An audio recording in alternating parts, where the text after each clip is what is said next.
Per Inside EVs, Toyota faces challenges adapting its production methods to compete in the electric vehicle market.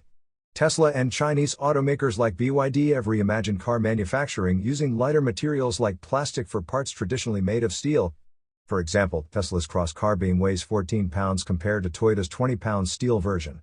These innovations lower costs and streamline production, critical for profitability in electric vehicles.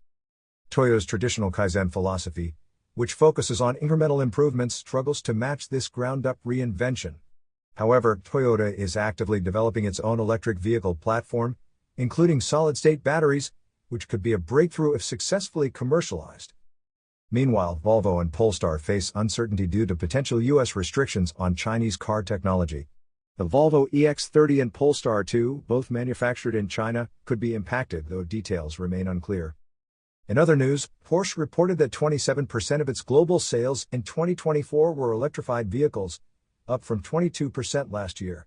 Nearly half of these were fully electric, despite challenges like declining demand in China. You are listening to Yuan News.